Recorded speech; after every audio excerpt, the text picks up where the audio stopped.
ఈ రాత్రి సంఘ ప్రార్థన నిమిత్తమై దేవుని వాక్యాన్ని ఆలోచన చేద్దాం. నెహెమ్యా గ్రంథం 413వ పేజీ కొన్ని పుస్తకాలలో. నెహెమ్యా గ్రంథం చివరి అధ్యాయం 13వ అధ్యాయము చివరి వచనాన్ని మాత్రమే మనందరం కలిసి 2 సార్లు చదువుతున్నాం. నెహెమ్యా గ్రంథము 13వ అధ్యాయము 31వ వచనం. మరియు కావలసి వచ్చినప్పుడెల్లా కట్టెల అర్పణను ప్రథమ ఫలములను తీసుకొని వచ్చినట్లుగా నేను నియమించితిని. నా దేవా, మేలుకై నన్ను జ్ఞాపకం ఉంచుకున్నాను. మళ్ళీ చదువు. మరియు కావలసి వచ్చినప్పుడెల్లా కట్టెల అర్పణను ప్రథమ ఫలములను తీసుకొని వచ్చినట్లుగా నేను నియమించితిని. నా దేవా, మేలుకై నన్ను జ్ఞాపకం ఉంచుకొను. చాలండి. చదువుకున్న ఈ లేఖన భాగం చేరి రాగలిగిన మన హృదయాలకు ఈ రాత్రి సంఘ ప్రార్థన నిమిత్తమై హెచ్చరికగా, పురికొల్పుగా, ఆశీర్వాదకరంగా, దీవెనకరంగా ప్రేమగల దేవుడు చేయునుగాక. ఆమేన్. ప్రభు ప్రజలారా, ప్రభునందున్నటువంటి ప్రియమైన వారులారా, మనం దేవుని యొక్క వాక్యాన్ని కొంత ధ్యానపూర్వకంగా ఆలోచన చేద్దాం. నెహెమ్యా ఈ గ్రంథ ఆరంభ అధ్యాయము ప్రార్థనతోనే ప్రారంభమైనది. ముగింపు కూడా ప్రార్థనతోనే ముగించబడింది. నా దేవా, మేలుకై నన్ను జ్ఞాపకము చేసుకొను అన్నాడు. నెహెమ్యా శూషణ కోటలో ఉన్నాడు. సహోదరులు యెరూషలేము పరిస్థితి వివరించినప్పుడు కొన్ని దినాలు దుఃఖముతో ఉపవాసం ఉండి ఆకాశమందున్న దేవుని ఎదుట విజ్ఞాపన చేసిన వాడిగా చూస్తూ ఉన్నాం. ఆ తర్వాత దేవుడు అనుమతి ఇచ్చాడు. యెరూషలేము ప్రాకారం కట్టడానికి వచ్చాడు. ఈ మంచి కార్యం చేయుటకై తను తాను బలపరుచుకున్నాడు. నీరసించి కృంగుదలలో ఉన్న ఇశ్రాయేలీలను కూడా ఆయన ప్రోత్సహించి బలం తెచ్చుకోమని చెప్పి మరి కట్టుటకు వారు పూనుకున్నారు. దేవా, మేలుకై నన్ను జ్ఞాపకముంచుకొనుము అని ఈ గ్రంథాన్ని నెహెమ్యా ముగిస్తూ ఉన్నాడు. మన దేవుడు ఎలాంటి వాడో మనం ఎరిగితే మనం కూడా నెహెమ్యాలాగా ఎల్లప్పుడూ ప్రార్థిస్తూనే ఉంటాం. ఆయన మరిచే దేవుడు కాదు. ఒక స్త్రీ తన గర్భమున పుట్టిన చంటి బిడ్డను మరుచునా, వారైనా మరుచుదురు కానీ నేను నిన్ను మరువను అన్నాడు. ఆయన యెరూషలేమును జ్ఞాపకం చేసుకుంటాడు. దేవుని ప్రజలను జ్ఞాపకం చేసుకుంటాడు. మొట్టమొదట నోవహును దేవుడు జ్ఞాపకము చేసుకొనెను అని ఆదికాండంలో రాయబడి ఉంది. జలప్రలయం 40 రోజులు ప్రచండమైన వర్షం గుమ్మరింపబడినప్పుడు ఓడలో ఉన్న నోవహును దేవుడు జ్ఞాపకము చేసుకున్నాడు. ఆ తర్వాత కాలంలో అబ్రహామును జ్ఞాపకము చేసుకొని అని రాయబడింది. సొదొమ గొమొర్రా పట్టణాలు నాశనం అవుతున్నప్పుడు అబ్రహామును జ్ఞాపకం చేసుకొని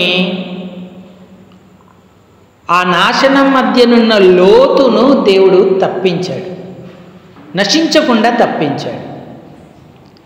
అలాగే ఐగుప్తులో బానిసలుగా 400 సంవత్సరాలు నెమ్మది లేక శ్రమ ఇబ్బంది కొలిమిలో వారు ఇశ్రాయేలీలు ఉన్నప్పుడు దేవుడు వారి పితరులతో చేసిన నిబంధనను జ్ఞాపకము చేసుకొనేను అన్నాడు. కాబట్టి దేవుడు మరిచేవాడు కాదు, జ్ఞాపకము చేసుకునేవాడని మనం గుర్తిస్తే మనం నిజంగా ఆయనకి ఎల్లప్పుడూ జ్ఞాపకం చేస్తూనే ఉంటాం. వాస్తవానికైతే మనలను జ్ఞాపకము చేసుకునే అంత అర్హత మనకు లేదు. ఆయన జ్ఞాపకంలో ఉండడానికి అసలు మనమెవరము? అదే కీర్తనగాడు అంటున్నాడు 8వ కీర్తనలో, నరపుత్రుణ్ణి జ్ఞాపకము చేసుకొనుటకు వాడేపాటివాడు. 8వ కీర్తన 3, 4 చదవండి. కీర్తన 8, 3, 4 వచనాలు. నీ చేతి పని అయినా నీ ఆకాశములను నీవు కలగజేసిన చంద్ర నక్షత్రములను నేను చూడగా నీవు మనుషుని జ్ఞాపకము చేసి కొనుటకు వాడు ఏ పాటి వాడు. విసరి వెళ్ళి మరలా తిరిగి రాని గాలిని పోలినవాడు, ఇంతలో కనబడి అంతలో మాయమైపోయే ఆవిరి వంటివాడు, చేత నుంచి జారు బిందువు వంటివాడు, ఉదయమున వికసించి సాయంకాలాన వాడిపోవు గడ్డి పువ్వు లాంటివాడు. అల్పమైన విషయం, అల్పుడు, మానవుణ్ణి లేదా మనుష్యుణ్ణి జ్ఞాపకం చేసుకున్నటకు వాడు ఏ పాటి వాడు అన్నాడు. మన నిజస్థితి నిజంగా అసలు మనం ఆయన జ్ఞాపకంలోకి రానంత అల్పులం. ఆయన చేసిన సూర్యచంద్ర నక్షత్రాదులు, సముద్రము, సమస్తమును ఇవన్నీ చూస్తే మన అనర్హులం. కానీ దేవుడు మనలను ప్రేమించాడు, మన కొరకు తన ప్రాణాన్ని పెట్టాడు. తన స్వరూపం తన పోలికన చేసుకొని మంటి మనుషులను చిమ్మట చితికిపోనట్టు చితికిపోయే బ్రతుకులు కలిగిన వారిని ఆయన జ్ఞాపకం చేసుకుంటూ ఉన్నాడు. సిలువలో శ్రమ అనుభవిస్తున్నప్పుడు ఎడమవైపున కుడివైపున 2 దొంగలు వేలాడుతూ ఉన్నారు. వారు కూడా సిలువ శిక్షకు అర్హులై ఉన్నారు. ఒకడు నువ్వు నిజంగా క్రీస్తు అయితే నిన్ను నీవు రక్షించుకొని మమ్మును రక్షించు అని అడిగాడు. రెండవ వాడు ఏమన్నాడంటే మొదటి వాడిని గద్దించి, నీవు అదే శిక్షలో ఉన్నావు కదా, మనం చేసిన తప్పిదాలకు మనం అనుభవిస్తూ ఉన్నాము, కానీ యేసు వైపు తిరిగి అన్నాడు, ఈయనైతే ఏ నేరం చేయలేదు, ఈయన నిర్దోషి. ఇంకా ఆయనతో యేసుతో ఏమన్నాడంటే, అయ్యా నీ రాజ్యములోకి వచ్చినప్పుడు నన్ను జ్ఞాపకము చేసుకో. ఎంత ధన్యుడయ్యాడు దొంగ, దుర్మార్గుడు, అప్పటిదాకా క్షమాపణ లేని వ్యక్తి. దేవుడు మరవలేదు. ఆ చిన్న పశ్చాత్తాపం విరిగి నలిగిన హృదయంతో ఉన్న వ్యక్తిని దేవుడు జ్ఞాపకం చేసుకున్నాడు. నేడు నీవు నాతో పరదేశులో ఉండు అన్నాడు. నువ్వు దేవుణ్ణి అడుగుతున్నావా, నన్ను జ్ఞాపకం చేసుకో ప్రభు అని?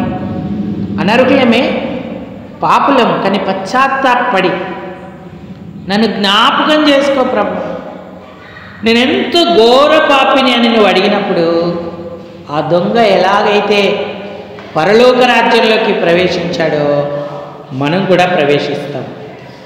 ఎందుకంటే ఆయన మనల్ని జ్ఞాపకం చేసుకుంటాడు, మన తప్పిదాలను పాపాలను పరిహరిస్తాడు. మన రక్షణ కొరకే ఆయన మ్రాణ మీద వేలాడాడు. ఆఖరక్త బొట్టు వరకు కాచి చనిపోయి తిరిగి లేచి. కాబట్టి రక్షణ లేని ప్రతి మానవుడు పాప పశ్చాత్తాపముతో తన స్థితిని గుర్తించి నన్ను జ్ఞాపకం చేసుకో అంటే చాలు. దేవుడు జ్ఞాపకం చేసుకుంటాడు, వానికి రక్షణ ఇస్తాడు. రక్షణ ప్రభావం, మహిమ ప్రభావముతో వానికి నీవు కిరీటము ధరింపజేసి ఉన్నావు అన్నాడు. ఎంత ధన్యత ఆ మనిషికి కలుగుతుంది అని దేవుని వాక్యం సెలవిస్తూ ఉంది. ఒకవేళ రక్షించబడి దేవుని బిడలమై ఉంటే దేవుడు మనకు మరింత సమీపంగా ఉన్నాడు. ఆయన ఎన్నడూ మనల్ని మరవడు, ఏ పరిస్థితుల్లో విడువడు. అందుకని మనము మరువక ఆయనకు విజ్ఞాపన చేసేవారంగా ఉండాలి. మనల్ని ఆయన ఎందుకు ఎన్నుకున్నాడు అంటే, ఎందుకు సంఘంలో అంగాలుగా మనల్ని చేశాడు, పరలోక రాజ్యానికి వారసులుగా ఉంచాడంటే, ఈ భూలోకంలో ఉన్నంత కాలం మనకున్న ఒక గొప్ప పని, ఏకైక పని, శ్రేష్టమైన పని. ఏంటా పని? యెషయా గ్రంథము 62వ అధ్యాయము 6-7 వచనాలు. 62వ అధ్యాయము 6-7 వచనాలు. యెరూషలేమా, నీ ప్రాకారాల మీద నేను కావలి వారిని ఉంచి ఉన్నాను. రేయైనా పగలైనా వారు మౌనముగా ఉండరు. ఎవరండి? యెహోవా జ్ఞాపకకర్తలారా విశ్రమింపకుడి. ఆయన యెరూషలేమును స్థాపించు వరకు, లోకమందంతటా దానికి ప్రసిద్ధి కలుగజేయు వరకు ఆయనను విశ్రమింపనీయకుడి అన్నాడు. దక్షిణాహస్తము తోడనియు అంటే అర్థం ఏంటంటే, మిమ్మల్ని నేను నా జ్ఞాపకకర్తలుగా నియమించి ఉన్నాను, నాకు జ్ఞాపకం చేయండి అని దేవుడు జ్ఞాపకం చేస్తూ ఉన్నాడు. జ్ఞాపకకర్తలు మరిచిపోతే, విశ్రమిస్తే ఆయనకు జ్ఞాపకం చేసేవారెవరు? ఆయన తన కార్యాన్ని పూర్తి చేసే అంతవరకు ఆయనకు విశ్రాంతి ఇవ్వకండి అని చెప్తా ఉన్నాడు. నెహమ్యా ప్రతి దినము జ్ఞాపకం చేశాడు యెరూషలేము పరిస్థితి. అయ్యా, నువ్వు చూస్తున్నావు కదా, గుమ్మాలు అగ్ని చేత కాల్చబడ్డాయి, ప్రాకారమంతా పడద్రోయబడింది, ఇది నక్కలకు ఇతరమైన వాటికి నిలయమైపోయింది. దర్శించు ప్రవ్వా, తిరిగి కట్టు ప్రవ్వా, నా చేతులు బలపరచు ప్రవ్వా అని ప్రార్థన చేస్తూనే ఉన్నాడు. నెహమ్యా జ్ఞాపకకర్తగా ఉన్నాడు. మేలుకై నన్ను జ్ఞాపకం చేసుకోమన్నాడు. ఇశ్రాయేలు యొక్క పనిని దేవుడుకు జ్ఞాపకం చేస్తూనే ఉన్నాడు. దావీదు కూడా అన్నాడు, దేవా నీ దయ చొప్పున నీ సేవకునికి ఇచ్చిన మాట జ్ఞాపకము చేసుకొనుము అన్నాడు. ఈనాడు సంఘముగా, వ్యక్తిగతంగా, కుటుంబముగా ప్రభువును విశ్రమింపనీయొద్దు, మనము విశ్రమించొద్దు. ఎల్లప్పుడూ ఆయనకు జ్ఞాపకం చేస్తూనే ఉండాలి. నువ్వు ఈ సంవత్సరం ఈ మాట ఇచ్చావు, ఈ వాగ్దానం ఇచ్చావు, దాని సంగతి ఏంటి? నువ్వు ఏ కార్యం చేస్తున్నావు? ఎంతవరకు దాని పని అయింది? చూడండి, మనకు లోకల్లో ఎంఆర్ఓ ఆఫీసులోనో ఇంకా ఏదైనా మున్సిపల్ ఆఫీసులోనో పని ఉంటే అర్జీ ఇచ్చి వస్తాం. వాళ్ళే చేసుకుంటారులే అని వదిలేస్తామా? మాటి మాటికి వెళ్తూ ఉంటాం, అయ్యా నేను మొన్న అప్లికేషన్ ఇచ్చాను, దాని సంగతి ఏమైంది అని మనం జ్ఞాపకము చేస్తూ ఉంటాం. కాబట్టి ప్రియులారా, మనం దేవునికి ఎంత జ్ఞాపకం చేస్తూ ఉన్నాం. ఆయన జ్ఞాపకము చేయమని కోరుతున్నాడు, జ్ఞాపకకర్తలుగా మనల్ని నియమించాడు. కాబట్టి ప్రతి విషయం ప్రభువుకు చెప్పుకోవాలి. మొట్టమొదట హన్నా ప్రార్థించింది. ఏమని ప్రార్థన చేసిందంటే, నా శ్రమ, నా బాధ నీకు తెలుసు కదా, నువ్వు జ్ఞాపకం చేసుకో. ఎలా జ్ఞాపకం చేసుకో? మరువక జ్ఞాపకము చేసుకో. మొదటి సమూయేలు గ్రంథం 1వ అధ్యాయము 10వ వచనం 11వ వచనం చదవండి. బహుదుఃఖాక్రాంతురాలై యెహోవా సన్నిధిని ప్రార్థన చేయుచు బహుగా ఏడ్చుచు సైన్యములకు అధిపతియగు యెహోవా, నీ సేవకురాలునైన నాకు కలిగి ఉన్న శ్రమను చూసి నీ సేవకురాలునైన నన్ను మరువక జ్ఞాపకము చేసుకో. దేవుడు మరిచేవాడు కాదు, కానీ నమ్మకున్న శ్రమ లాంటిది. దేవుడు నన్ను మరిచిపోయాడు, విడిచిపెట్టాడు అనుకుంటా ఉంది. కానీ ఒకరోజు దేవాలయానికి వచ్చి బహుదుఃఖాక్రాంతురాలై తన ఆత్మను యెహోవా సన్నిధిని గుమ్మరించుకుంది. మరువక జ్ఞాపకము చేసుకుంది. అక్కడ ఎవరు ఆమె ప్రార్థన విన్నారో లేదో తెలియదు, కానీ దేవుడు విన్నాడు. మనం తర్వాత వచనంలో చూస్తే మనకు కనబడుతుంది. వారు వెళ్ళిపోయిన తర్వాత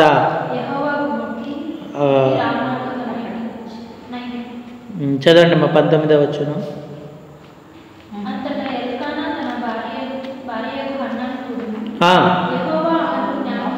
యెహోవా ఆమెను జ్ఞాపకము. ఏంటి బంధువులు, స్నేహితులు, నిలవర్లు ఎంతమంది జ్ఞాపకం చేసుకుంటే ఆమె శ్రమ తీరుతుంది? ఎవరు జ్ఞాపకం చేసుకున్నా లాభం లేదు. యెహోవా జ్ఞాపకము చేసుకున్నాడు. ఇశ్రాయేలు దేవునితో ఆమె చేసుకున్న మనవి దేవుడు ఆలకించాడు. నాట నుండి హన్నా దుఃఖముఖిగా ఉండుట మానేను అన్నాడు. అక్కడ ఎంత ధన్యత! అంటే మనం ప్రభువుకు జ్ఞాపకం చేయాలి మన పరిస్థితులు, మన శ్రమలు. దేవుడు జ్ఞాపకం చేసుకున్నప్పుడు అవి సునాయాసంగా పరిష్కరించబడతాయి. మిక్కిలి శ్రమలో ఉన్న అన్నాను మరొక దేవుడు జ్ఞాపకం చేసుకున్నాడు. రెండవ విషయం, న్యాయాధిపతుల గ్రంథం 16వ అధ్యాయం. శత్రువులు చుట్టుముట్టి ఆయన కళ్ళు పీకివేసి తలగొరిగి బలహీనపరిచినటువంటి సంసోను కూడా ప్రార్థన చేశాడు. దాగోను గుడిలో అతన్ని కట్టివేశారు. ఫిలిస్తీన్లు తిరగలి విసిరేటట్టుగా అతన్ని బానిసగా చేసుకున్నారు. ఇక అతన్ని తన దేవతకు బలిద్దామని తీసుకొచ్చారు.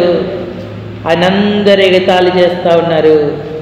ఆ 2 స్తంభాలకు కట్టివేసి, మరి ఇన్నాళ్ళు ఫిలిస్తీన్లను బాధ పెట్టిన వీడు మనకు దొరికాడని వేల మంది చూస్తూ ఉన్నారు. 3000 మంది చూస్తూ ఉన్నారు. 3000 మంది మధ్యలో సంసోను యెహోవాకు ప్రార్థన చేశాడు. 28వ వచనం చదవండి. న్యాయాధిపతులు 16:28వ వచనం. న్యాయాధిపతుల గ్రంథం 16:28. అప్పుడు సంసోను యెహోవా ప్రభువా, దయచేసి నన్ను జ్ఞాపకము.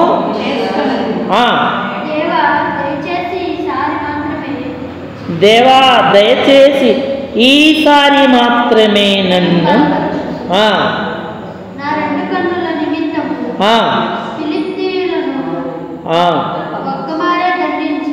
ఒక్క మారే దండించి పగ తీర్చుకొననిమ్మని యెహోవాకు. చూడండి, సంసోన్ని జ్ఞాపకం చేసుకోవాల్సిన అవసరం ఏముంది? వ్రత ప్రతిష్ఠుడు, కానీ పరిశుద్ధత లేదు, అపవిత్రతలో జీవిస్తూ ఉన్నాడు. అందుకే శత్రువుల చేత పట్టబడ్డాడు, కళ్ళు పీకపడ్డాయి, అతని తల గొరిగినప్పుడు అతని బలమంతా పోయింది. అయినా సరే దేవుడు సంసోనును మరిచిపోలేదు. సంసోను మొరపెడితే దేవుడు ఆలకించాడు. యెహోవా ప్రభువా, దయచేసి ఒక్కసారి మాత్రమే నన్ను జ్ఞాపకం చేసుకో అన్నాడు. తను బతికున్న దినాలలో చంపిన ఫిలిస్తీన్ల లెక్క కంటే చనిపోయిన దినాన ఎక్కువ మందిని సంసోను చంపాడు, శత్రువులను నాశనం చేశాడు. దేవుడు అంత కృపామయుడిగా సంసోను పక్షంగా ఉన్నాడు. మన దేవుడు ఎంత దయాళుడు మనం జ్ఞాపకం చేస్తున్నామా? నన్ను జ్ఞాపకం చేసుకో ప్రభా, నా కుటుంబ పరిస్థితులు, సంఘ పరిస్థితులు జ్ఞాపకం చేసుకో ప్రభా అని బ్రతిలాడుతుంటున్నామా? ఇచ్చిన మాటలు తిరిగి ఆయనకు జ్ఞాపకం చేస్తున్నామా? దేవుడు సంసోనును కూడా జ్ఞాపకం చేసుకున్నాడు. గొప్ప విజయాన్ని సంసోనుకు దేవుడు అనుగ్రహించాడు. శ్రమలో మరువక హన్నాను జ్ఞాపకం చేసుకున్నాడు. దయచేసి జ్ఞాపకం చేసుకోమని శత్రువుల మధ్యనున్నటువంటి సంసోను ప్రార్థించగా దేవుడు ఆలకిస్తూ వచ్చాడు. ఇక మూడవదిగా చివరిగా శరీర అనారోగ్యములో ఉన్న హిజ్కియా ప్రార్థన చేశాడు. ఆయన ఏమని ప్రార్థన చేశాడు? ఎలా జ్ఞాపకం చేసుకోమన్నాడు? అయ్యా నేను ఎంత భక్తితో ఉన్నాను, ఎంత సమర్థంగా నీ పని చేశానని అడగలేదు. యెషయా గ్రంథం 38వ అధ్యాయము 3వ వచనం చదవండి. యెహోవా చదవండి. యథార్థ హృదయుడనై సత్యముతో నీ సన్నిధిని నేను ఎట్లు నడుచుకొంటినో నీ దృష్టికి అనుకూలముగా సమస్తం నేను ఎట్లు జరిగించి తినో కృపతో జ్ఞాపకము మరువక జ్ఞాపకం చేసుకో, దయచేసి జ్ఞాపకం చేసుకో, కృపతో జ్ఞాపకము చేసుకో. హిజ్కియా కన్నీళ్లు విడుచుచు యెహోవాను ప్రార్థింపగా. ఎంత అద్భుతమైన అనుభవం! గోడ తట్టు తన ముఖం తిప్పుకొని కృపతో జ్ఞాపకం చేసుకోమన్నాడు. నిజమైన భారం మన హృదయంలో ఉన్నప్పుడు తప్పక మనకు కన్నీటి ప్రార్థన వస్తుంది. శరీరంలో ఆరోగ్యం లేదు, భయంకరమైన వ్యాధితో బాధపడుతున్నాడు. ఇక నువ్వు మరణం అవుతావు, నీ ఇల్లు చక్కబెట్టుకోమన్న సందేశం కూడా హిజ్కియాకు వచ్చింది. కానీ ప్రార్థన చేశాడు. యెషయా ప్రవక్త ప్రకటించి నడిమిషాల కూడా దాటలేదు. దేవుడు వెంటనే మళ్ళా వెళ్ళి, సర్లే నువ్వు కన్నీళ్లు విడిచి ప్రార్థన చేస్తున్నావుగా, నీ మనవి ఆలకిస్తున్నాను, ఇంకా 15 సంవత్సరాల ఆయుష్యము నీకు ఇస్తాను అన్నాడు. ఈ మాటే ఏలి చెప్తే ఎంత ధన్యుడయ్యేవాడో ఏలి. సెలవిచ్చినవాడు యెహోవా, ఆయనకి ఇష్ట ప్రకారంగా జరుగునుగాక అన్నాడు. కానీ అయ్యా మేము పొరపాటు చేశాం, మమ్మల్ని క్షమించు, నీ కృపతో జ్ఞాపకం చేసుకోమని ఏలి ప్రార్థన చేయలేకపోయాడు. అందుకే షీలోకులో దేవుని ప్రత్యక్షత రావడానికి మళ్ళీ సమూయేలును దేవుడు ఎన్నుకోవాల్సి వచ్చింది. కాబట్టి ప్రియులారా, దేవుడు ఎన్నడూ మర్చిపోడు, జ్ఞాపకము చేసుకుంటాడు. ఆయన నోవహును అబ్రహామును నిబంధనని ఇశ్రాయేలీల కొరకు జ్ఞాపకం చేసుకున్నట్టే మనం నిరంతరం జ్ఞాపకం చేస్తూ ఉంటే ఆయన జ్ఞాపకం చేసుకుంటాడు, తన కార్యాన్ని జరిగిస్తాడు. ఆయన హన్నాను మరొక జ్ఞాపకం చేసుకున్నాడు. సంసోను యొక్క శత్రువుల బాధ మధ్య ఉన్నప్పుడు దయచేసి జ్ఞాపకం చేసుకోమంటే జ్ఞాపకం చేసుకున్నాడు. ఇప్పుడు హిజ్కియా తన శరీర సంబంధమైన బాధ, స్వస్థత లేక వేదన పడుతున్నప్పుడు కృపతో జ్ఞాపకం చేసుకోమన్నాడు.